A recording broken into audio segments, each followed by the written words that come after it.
Well, let's go to the Bloemfontein High Court, where Ace Magashule and his co-accused have just appeared. The case was postponed, perhaps for pre-trial again, as Sinawa explained to us, to the 3rd of November, so that all counsel can make sure that they have no objections and that all the paperwork is currently in place. We'll cross now to our reporter, Pule Letshwiti-Jones, who's outside court, standing by for us. Pule, you're outside court. What's happening there?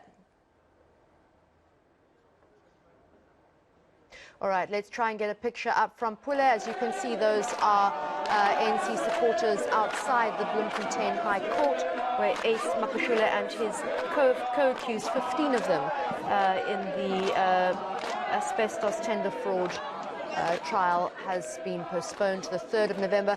Pule, can you hear us? Yes, Annika, definitely I can. Pule, tell us what's going on. I take it those are ANC supporters for Ace Magashule and his co-accused. Definitely, Annika. As you've seen now, they've come out, handful of supporters that are here in solidarity to pledge their allegiance for the suspended Secretary General, Ace Magashule. We do understand now that the matter has been postponed to the 3rd of November.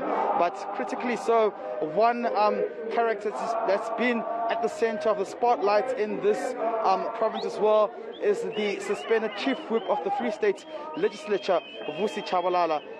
Also a very close ally of Ace Magashule, who's made a lot of public pronouncements that he's also being purged for supporting Magashule. Mr. Chabalala is joining us right now. Thank you very much for joining us. Now, you've been suspended, and while you've been suspended, we've seen the introduction of members such as MEC Nkolusipukwana and others from the IPC now in the seat of power, one would say, in the province. You saying you've been purged. Why do you say that, and how do you back it up? Well, let's talk about the build-up of the issues that transpired since from 2012.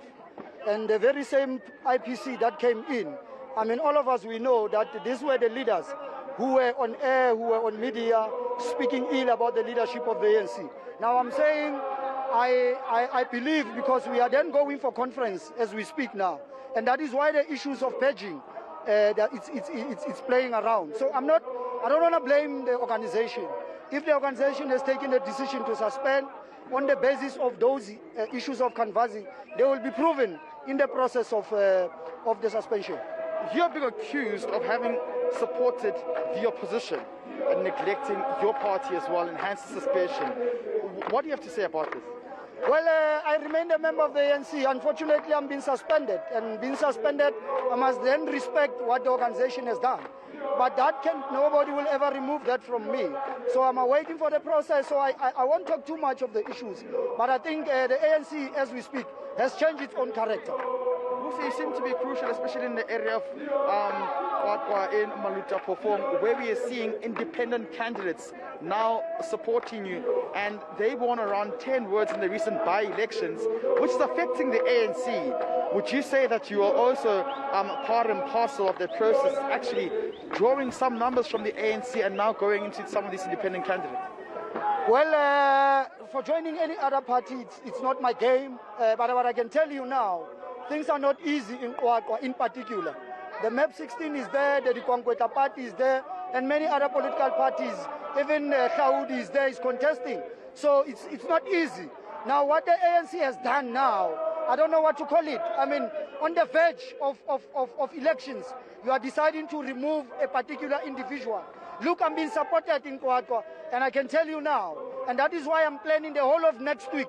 I will be there in Kwakwa, encouraging the youth to vote. I will not be campaigning for any political party, but I'm going there, word by word, and you will see. I so wish that the media could come when I address the masses of Kwakwa, and then you will realize how was important for the roles that I was playing around that area. Just the last question before you go. The interim provincial committee says that there is unity in this province, and hence why we're seeing a decline in the number of supporters for the suspended Secretary General, Ace Magashule. Politically, is this factually correct that your numbers are also declining and that you guys are disgruntled, and hence why so much robust behavior? Well, that is analysis of individuals. But as we speak, We are supported by many. And unfortunately, we have advised the comrades, the branches that are still in line in support of the SG not to be around because we knew that the case will be postponed. So, well, if I can tell you about Ace Magashule in the Free State, people will be very shocked. Well, basically, they have been on the pronouncements that you just mentioned, Annika, directly saying that they haven't been supported by a lot of the organs and including the media as well, saying there is some sort of political narrative. How's it going, my hand help, Mtila? All right, we're going to go to our reporter Aviwe Mtila, who was in court. He's tracking this case for us too, and we'll cross to him now. Aviwe, we can see Ace Magashule standing outside court. Does it look like he's ready to address supporters?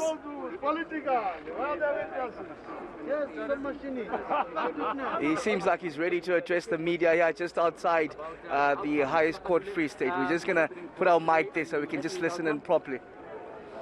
The unfortunate thing is that the 3rd of November is my birthday. So you can see that the state is just wasting our time. It is clear this thing is political. And we have put a notice in terms of oversight. There's no ever such a charge. And we are going to further put some notices. And all of us, we have been ready.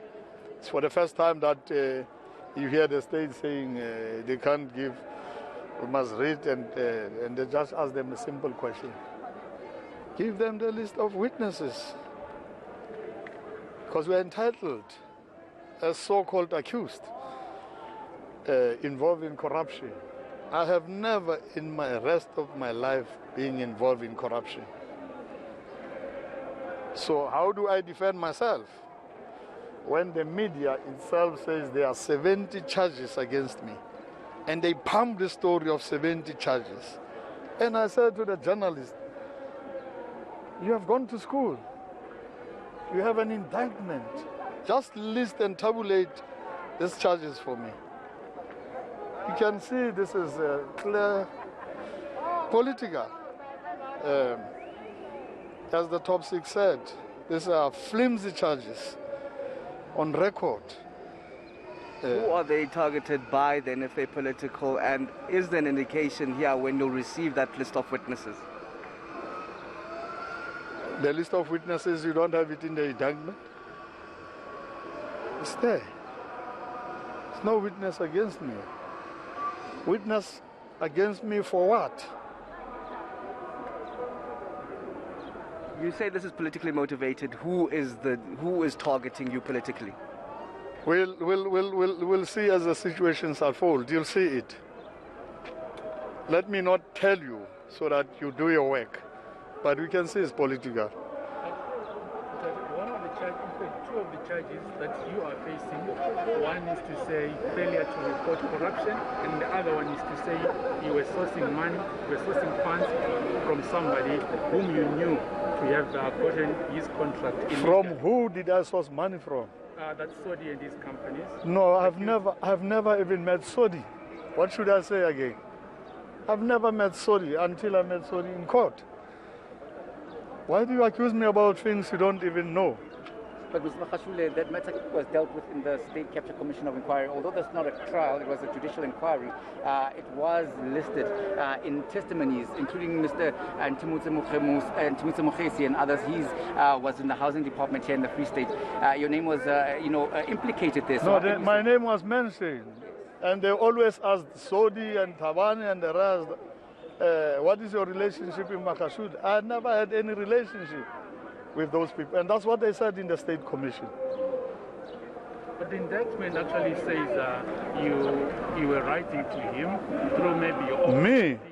No, you as the new office. No, let them give me witnesses who say I said do this and that and that.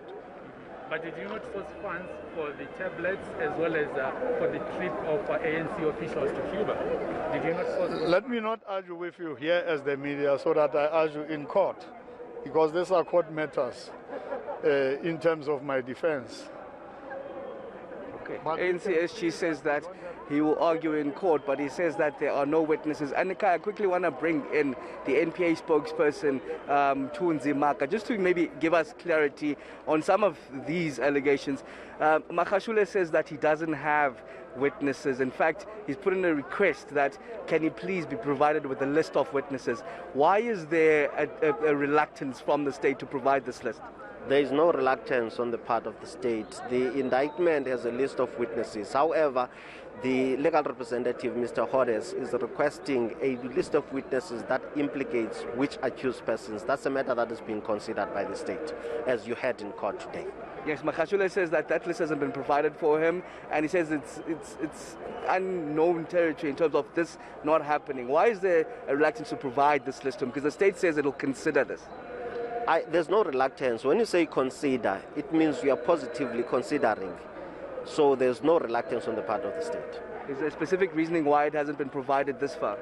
What is important is the fact that there was given a full indictment with a list of witnesses. Now they want specifications, which is what we are considering.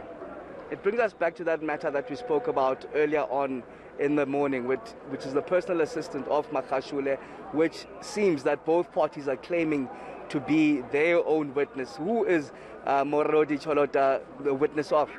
I have indicated to you that we are not going to wrestle in the media with Mr. Magashule and any other accused person on who is a state witness or not. We have given him a full indictment with a list of witnesses. We will have a trial date where all those issues will be ventilated, and that will be clear who is a witness for the state, which statements are going to be relied upon, which witnesses are going to sustain our charges. Okay, thank you very much, Mtunzi Maka, for the National Prosecuting Authority here, as all the defense have now been given until the 3rd of November to respond to that docket and the indictment itself. You heard the issue here. While they've been given the full list of witnesses, Magashule wants the specific list that implicate him in this matter, saying that there's no case against him, but the state quite confident that it will have a successful prosecution. So we're back here at the High Court in Bloemfontein on the 3rd of November.